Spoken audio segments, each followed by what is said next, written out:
మన వాళ్ళ కార్యక్రమం. రేపు జెడ్పీ ఎంపీటీసీ ఆ ఊర్లో ఉంటే ఎంపీటీసీ గెలవడం కోసం ఎక్కడికెక్కడ పోరాటం చేయాలి, ఎక్కడికక్కడ పోరాటం చేయాలి. ఎక్కడికక్కడ కాంగ్రెస్ 277 గ్రామ పంచాయతీలు ఉంటే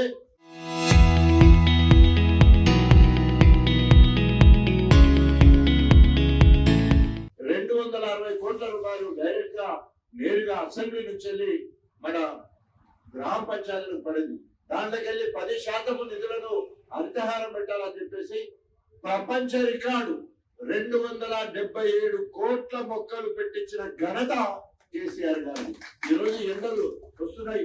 2.5 సంవత్సరాల్లో ఒక్క చెట్టు ఏ కాంగ్రెస్ వాడు పెట్టలే. ఈ రోజు వరకు ఒక్కడిక్కడ గిన్నెని చెంబడి నీళ్లు పోయలే. ఇప్పటి వరకు చెట్టు పెట్టలే, చెంబడి నీళ్లు పోయే పరిస్థితి ఇవాళ మరి రేవంత్ రెడ్డి.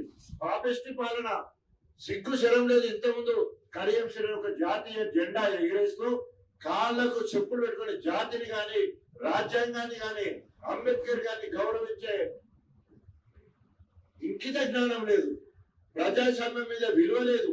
ఈరోజు మళ్ళీ తగుదనమ్మా అని చెప్పేసి ఈరోజు ఇక్కడ ఇంకా ఆ పదవిలో ఏమంటారు గుడిలో పడ్డగా కొట్టుకుంటారు కానీ పైకి అట్లా కనబడతాడు.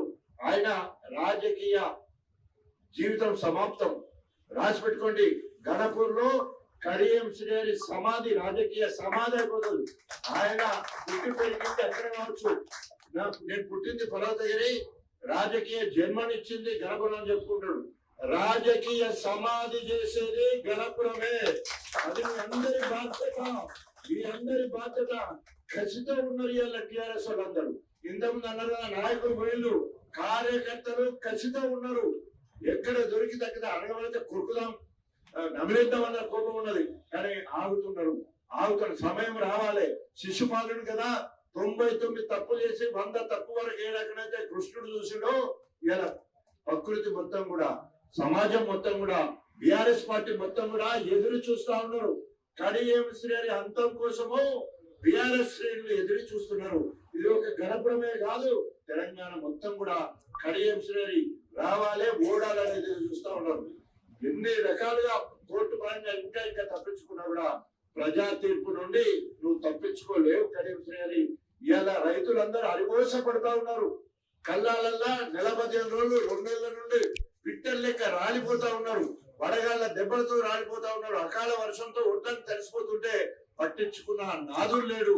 నిన్న కాక మొన్న అషరాపల్లి వెల్లికి నేను కలపెడితే మొత్తము 293 రైతుల కుప్పలు వస్తాయి. ఇప్పటి వరకు 90 మంది రైతులని మాత్రమే తీసుకుపోయినాడు. ఏం తీసుకుపోయినట్టు 30% ఇప్పటి వరకు పోయినాయి. ఇంకా 60% ఇంకా ఒడ్లు ధాన్యం మీద ఉన్నాయి. ఈయనంటాడు ఇక్కడ కడియం శ్రేణి వారం రోజులు గింజ లేకుండా కొంటామంటాడు. తర్వాత మన ఉత్తమ్ కుమార్ రెడ్డి ఇరిగేషన్ శాఖ మంత్రి అవుతాడు, ఇప్పటికే 55,000 కొనమంటాడు. తర్వాత నాగేశ్వరరావు గారు వ్యవసాయ శాఖ మంత్రి అంటాడు, తర్వాత 65,000 కొన అంటాడు.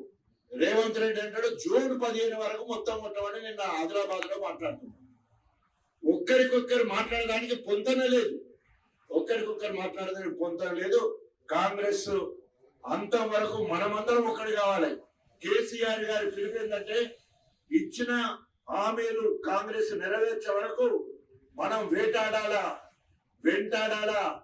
తెలంగాణకు రక్షణ కవచంగా ఉండాలా. తెలంగాణ ప్రజలకు బీఆర్ఎస్ శ్రేణులందరూ కూడా రక్షణ కవచంగా ఉండాలని పిలుపునివ్వడం జరిగింది. రక్షణ కవచం అంటే వాళ్ళకు వచ్చే కష్టాలల్లా మనం పాలు పంచుకోవాలి. వాళ్ళ కష్టానికి వాళ్ళ తగిలే బాధలకు ఆ బాధలు మనం అనుభవించినట్టు ప్రతిపక్షంలో ఉన్నప్పుడే నాయకులకు తయారవుతాం.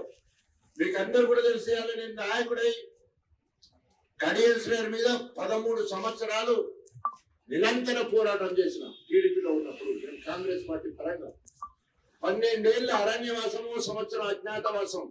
ఎట్లన్నాడు, నేను జాతీయ స్థాయిలో ఉత్తమ పిల్లల డాక్టర్ గా ఉండి అంగడిని మించిన లెక్క దవాఖాన్లు నడుపుకుంటున్న నన్ను స్థానిక నినాదం మీద, ప్రజలందరి కోరిక మీద గణపురంలో రాజకీయాలకు వచ్చిన.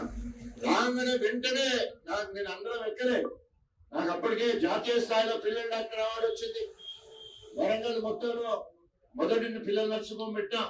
గణపురంలో దాన ధర్మాలు చేస్తున్నా. కానీ నేను రాగానే ఎమ్మెల్యే కాలే, రాగానే సీట్లు రాలే, వచ్చిన సీట్ నోటి కడుపుగా విజయరామారావు తీసుకుపోయిండు, 2 సార్లు ఓడిపోయినా.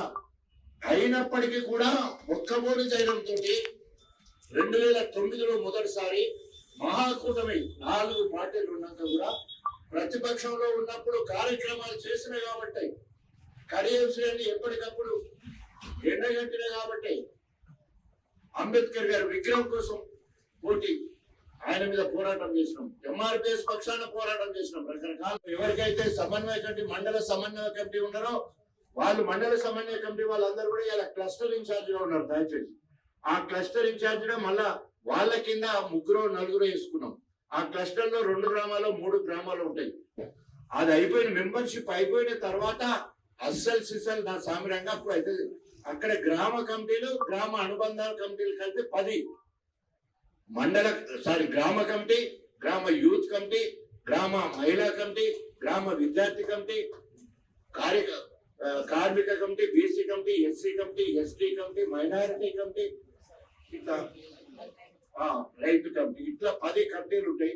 అంటే గ్రామంలో 100 మంది అస్సలు సిసలైన పదవులు ఉంటారు. అవి మళ్ళీ ఎలక్షన్ల వరకు 3-4 ఏళ్ల వరకు వాళ్ళే ఉంటారు. గణపూర్లో చెప్పిన కాబట్టి గణపూర్ చెప్పిన, మీరు ఎప్పుడైనా ఒకసారి సత్యాన్వేషణ చేయాలా. 12 నియోజకవర్గాలు ఉంటే, అభివృద్ధి వరంగల్ జిల్లాలో 12 నియోజకవర్గాలు ఉంటే గణపురము జనగామే ఎందుకు గెలిచింది?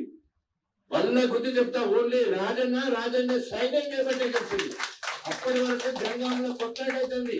జనగాం ముత్తిరెడ్డి దిక్కు బట్టలు ఇచ్చి ఎగుతాడు. పోచంపల్లి శ్రీనివాస్ రెడ్డి నాకు కావాలని ఒక్కొక్క సర్పంచ్ కి, ఎంపీటీసీ, ఎంపీపీకి, జెడ్పీటీసీ డబ్బులు ఇచ్చి ఆయన ఉన్నాడు. పళ్ళ రాశాడు, ఆయన కంటే క్రిస్తున్నాడు, ఈయన పోయి ఈయన పెట్టాడు. ముక్కోనపు లొల్లి జరుగుతుంది. ఆ టైంలో ముక్కోనపు లొల్లి జరుగుతా ఉంటే రాజాంగ ఇన్ఛార్జ్ రాజనాడు పో అక్కడంటే దప్పందుకొని దంస్తాడు. ఎక్కడో ఫరారు మళ్ళీ ఇంకొక్కడే కనబడలే. ఓన్లీ నేను పళ్ళ రాశాడు తప్ప ఎవరు అక్కడ వచ్చి ప్రచారం కూడా చేయలేదు. వాళ్ళు వచ్చి అక్కడ ప్రచారం కూడా చేయలేదు. సారీ బుచ్చిరెడ్డి అంటే చాలా గౌరవం, కానీ ఆయన ప్రచారం రాలే. ఇక్కడ కూడా పోచంపల్లి అంటే కూడా నాకు గౌరవం, అయినా కూడా ఎక్కడికి రావాలి కదా. అక్కడి నుంచి టికెట్ కోరుకున్నారు కదా వాళ్ళు, రాలే. నేను అక్కడ పోయి ఎగురుడు, దుడుకుడు, వాడు పాడు అప్పటివరకే ఓడిపోతుందన్న జనగాం గెలిపించుకున్నాం. ఇక్కడ మొత్తం కంపెనీలు నాయే, ఎంపీపీలు నావాళ్ళు, జెడ్పీటీసీ నావాళ్ళు. ఇక్కడ కూడా మనము పునాది గట్టి ఉన్నది కదా. గణపురంలో సాగు నోట్లో తలబడ్డట్టు ఆయనకు అదేమంటారు, ముట్ట సాగు తప్ప కన్నా ముట్టపోయిందంటారు కదా. కడియం కూడా తప్ప 7,000తో గెలిచాడు. అదే మనం ఉంటే 30-40,000తో గెలుస్తాం. మనం గెలిచిన మెజార్టీ ఎంత? 58,000 మెజార్టీ, 37,000 మెజార్టీ, 33,000 మెజార్టీ. బీఆర్ఎస్ పార్టీలో 3 సార్లు గెలిస్తే అంత. టీఆర్ఎస్ కాంగ్రెస్ లో ఉన్నప్పుడు 4 పార్టీలు, సిపిఐ, సిపిఎం, టీఆర్ఎస్, టీడీపీ 4 పార్టీలు అయినా కూడా అప్పుడు కూడా దాదాపు 11,770 గెలిచినాం. అది మొగతనం, అది గెలుపట్టే. ఈ తుమ్మితే ఊడిపోయే మొక్కలేక 4,000, 7,000 గెలుపా చెప్పుకోవడానికి సిగ్గుండాలి కదా. ప్రజాబలం అంటే ఇది, ప్రజాబలం అంటే ఇది. చరిత్ర దాపితే కాదు. ఇప్పుడు నేనున్నా 40 ఏళ్ల తర్వాత, 50 ఏళ్ల తర్వాత నేను చనిపోతే కూడా గణపురం అసెంబ్లీ రికార్డు ఉంటది. ప్రతి ఎలక్షన్ ముందు ఇస్తారు, ఎవరెన్ని సార్లు గెలిచిండ్రు, ఎంతెంత మెజార్టీతో గెలిచిండ్రు, ఏ సామాజిక వర్గం వస్తుంది. తప్పకుండా మీరు అప్పుడు పొగుడతారు. ఎందుకంటే ఇప్పుడు ఇంటి కూడా తప్పుకొనే కనిపిస్తుంది. అయినా కూడా ఈ రోజు 4వ స్థానం అభివృద్ధిలో ఉన్నా, 4 సార్లు త్యాగం చేసినాం. డిప్యూటీ సీఎం గా ఉండి ఏ కారణం లేకుండా కేసీఆర్ గారు తీసేసిన, ఓన్లీ మేకైతాడు కావచ్చు, మరి ఏముంటుందో ఏమైతుందో చిన్న క్షేత్రస్థాయిలో జరిగిన సూక్ష్మాంశాలు, కేసీఆర్ భాషలో చెప్పిందంటే క్షేత్రస్థాయిలో సూక్ష్మాంశాలను దృష్టిలో పెట్టుకొని పార్టీ కోసం ఈ నిర్ణయం తీసుకున్నాం. కట్టుబడి ఉండాలంటే పార్టీ మీద నమ్మకంతో కేసీఆర్ నా దేవుడు, ఆయన నాయకత్వంలో పనిచేస్తానని చెప్పి తెలంగాణకు అనేక తగలబడే పరిస్థితులే. మాదిగొండి తెలంగాణ మొత్తంలో అత్యధిక జనాభా ఉండండి, కులాలన్నీ కూడా న్యాయపడిన సమయంలో కూడా వద్దు, నేను కడిగిన ముత్యంలా వస్తా, మీరు ఇలాంటి పోరాటం చేద్దని మొదటిసారి త్యాగం చేసినాము. రెండోసారి ఎమ్మెల్యే పదవి టికెట్ రాలేవు. ఇంతకు మాలో చెప్పాడు, వార్డు మెంబర్ టికెట్ రాకపోతే పార్టీ మారుతారు, సర్పంచ్ టికెట్ పోతే పార్టీ మారుతారు, ఎంపీటీసీ జడ్పీసీ రాకుండా టికెట్ మారుతారు. అట్లా కాకుండా గట్టిగా టికెట్ రాకున్నా కూడా 2 నియోజకవర్గాలను గెలిపించినాం. ఇది రెండో త్యాగం. తెలంగాణ కోసం ఎమ్మెల్యే పదవికి రాజీనామా చేసి మన జిల్లా పరిషత్ చైర్మన్ సుధీర్ కుమార్ కు టికెట్ ఇచ్చి, రాజన్న నువ్వు గన్పూర్ ఇన్ఛార్జి, తర్వాత నువ్వు జోష్ నింపాలంటే నిన్నుంచి అవుతుంది, నీకు బాగా సానుభూతి వచ్చింది, నువ్వు స్టార్ కంపెనీ గా ఉండని చెప్పేసి మొత్తము అక్కడ భూపాలపల్లి నుంచి ఇక్కడ తొర్రూరు దాకా అంటే పాలకొట్టి వరకు నన్ను తిప్పింది. సో కళ్ళ నిండా దుఃఖమున్నా రక్తం మరిగిపోతున్నా కూడా ఏమీ రాకున్నా కూడా పార్టీ గెలుపు కోసం పార్టీని జోష్ నింపి ఇక్కడ కాదు రాజయ్య నువ్వు చేపట్టి తెలంగాణ మొత్తం జోష్ వచ్చిందని స్వయంగా మన కెప్టెన్ లక్ష్మీకాంత్ రావులో కేసీఆర్ గారు, రాజన్న నీకు నష్టం జరిగినా కూడా నువ్వు ఎంత నీలో బాధలన్నీ ఎక్కడ పోయినాయో, నేనేమో బాధలన్నీ కసితో ఎగురుతున్నా, దునుకుతున్నా, ఆడుతున్నా, పాడుతున్నా, అంతా కసితో చేస్తున్నా, వాళ్ళు అనుకుంటాను సంతోషంగా చేస్తున్నాను అనుకుంటున్నాను. మొత్తం మీద జ్యూస్ అయితే నింపుడు అయింది, జ్యూస్ నింపుడు అయింది. ఆ రకంగా మొత్తం రాష్ట్రం అంతా కూడా గాలి కొట్టు. ఎంత మంది అడ్డుపడ్డా రాకమానదు.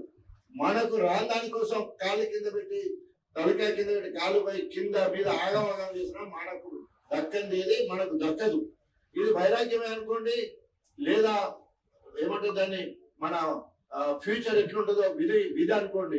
కానీ తప్పకుండా ఏనాటికైనా కష్టపడి అంటారు. నాకు ఫలితం నిజం చెప్పాలంటే ముందే అంది ఉప ముఖ్యమంత్రి. ఇన్ని రోజులు నేను చేసే సేవ, నేను ఉప ముఖ్యమంత్రిగా చరిత్రలో, తెలంగాణ చరిత్రలో who is the first deputy CM of Telangana అంటే it is ever in Telangana. ఎవరైనా రాయాల్సిందే, డాక్టర్ తాటికొండ రాజేంద్ర బాది గారి తప్పకుండా రాయాల్సిందే. సో ఏమంటారు, నాకు ఆ బాధ్యత, హక్కు అంత విలువనిచ్చిన కేసీఆర్ నిజంగా నాకు రాజకీయంగా దేవుడే. ఉన్నది కాకి లెక్క కలకాలం కాదు, కోకి లెక్క కొన్నాళ్ళు. హెల్త్ యూనివర్సిటీ తీసుకొచ్చినాం. మా సంపత్ చెప్తాడు గొప్పగా, జనగాం జిల్లా ఏర్పాటు చేయడానికి రాజన్న చరిత్రలో మిగిలిపోతాడు. అదే సంగతి. అట్లాంటి నిర్ణయాలు తీసుకున్న నిర్ణయాలు అక్కడ హెల్త్ యూనివర్సిటీ రాజన్న అలాంటి నిర్ణయాలు, గొప్ప నిర్ణయాలు తీసుకొని ఇవాళ గణపురంలో ఎన్ని రోడ్లు ఉన్నాయో అన్నిటి పేరు మీద రాజన్న ఉంటాడు, అన్ని ఊర్లలో రాజన్న ఉంటాడు.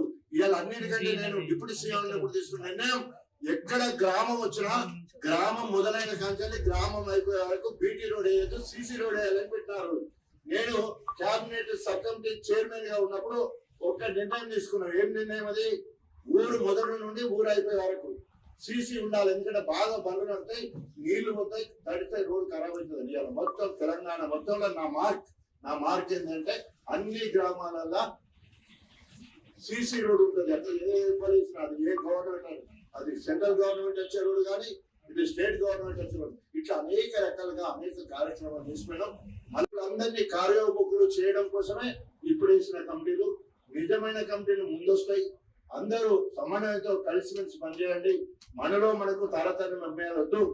ఏదున్నా అవుట్ రైట్ గా ధైర్యం చేసి నాకు ఇది కావాలంటే, ఇది పెద్ద ముచ్చట కాదు, ధైర్యం చేసి అప్పుడు శిక్షక్రవర్తి ఎట్లా కోసి అన్నాడు అట్లా కోసేయడానికి కూడా సిద్ధం. నేను నా జీవితంలో నాకు ఇంతకంటే త్యాగం చేయాలనే ఆశ నాకు ఎక్కువ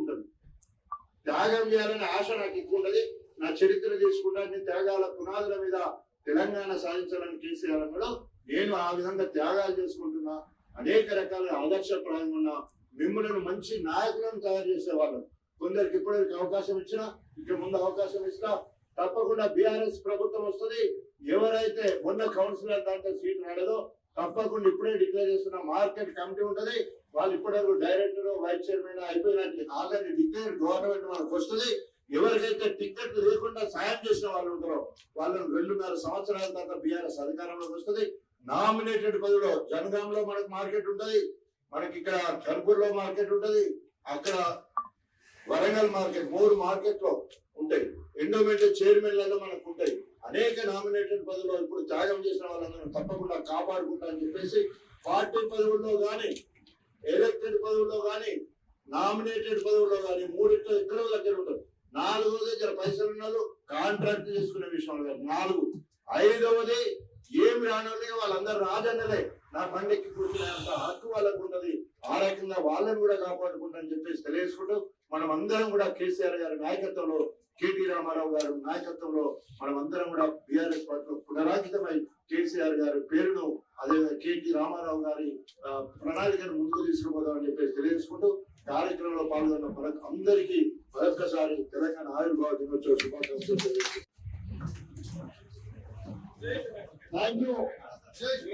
కూడా తరిమి కొట్టాల. ఆయన 1400 భాగవతం రోడ్ల మీద చూయించుకుంటాడు. సిగ్గుండాలి కదా.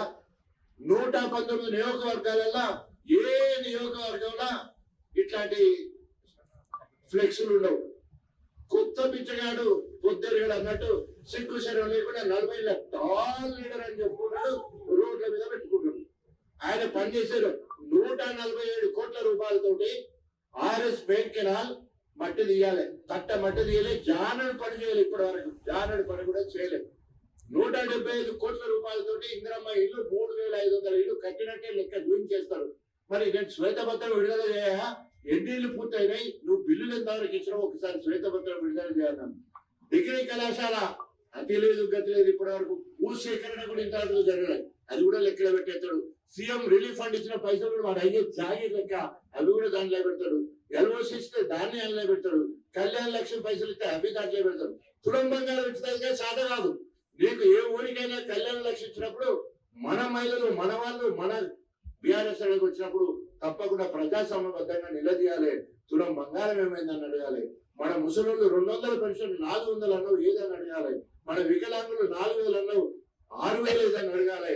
అదే విధంగా రైతు భరోసా పేరు మీద ముందు 15 అన్నావు 12 అన్నావు, 2 ఇచ్చినావు, 3వ దానికి ఎగబెట్టినావు, ఎకరం రూపాయి ఇచ్చినావు, ఎకరం వరకు ఇచ్చినావు, కానీ ఇంకా ఎకరం పైన ఇప్పటి వరకు ఇయ్యలేదని పెట్టాలి. బోనస్ లేదు దాన్ని అడగాలి.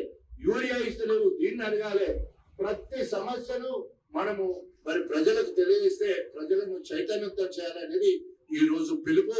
600 మంచి మనము ఇప్పటి వరకు వేసుకున్న కమిటీలు ఏంటంటే, దయచేసి కేసీఆర్ గైడ్ లైన్స్ ప్రకారం 5గురిని మండల సమన్వయ కమిటీ ఏమని ఉంటే దాదాపు మనం 12-13 మందికి ఇప్పుడు వేసుకున్నాం. ఎందుకంటే అందరినీ కాపాడుకోవాలనే ఉద్దేశంతో ముందు కొందరికి ఇచ్చినాం, మళ్ళీ మన వాళ్ళకి అవకాశం ఇవ్వాలని అని చెప్పేస్తే మండల సమన్వయ కమిటీలో కొందరిని తీసుకున్నాం. టౌన్ సమన్వయ కమిటీలో మరి అందరు కలిసి మా ముందుగా పావని మా రమక్కకి ఎట్లా ఇవ్వాలి ముందొచ్చి పనిచేస్తారంటుందని నాతో పంచాయతీ పెట్టుకున్నంత పనిచేసింది. మా జ్యోతి టికెట్ లేకుండా పనిచేసింది ఇవ్వాలంటే వారికి అవకాశం ఇచ్చే కార్యక్రమం. ఇట్లా చాలా మంది బయటికి వెళ్ళి పనిచేసి అవకాశాలు లేని వాళ్ళు ఉంటే నేను మా చిట్టిబాబు ఎక్కడున్నాడో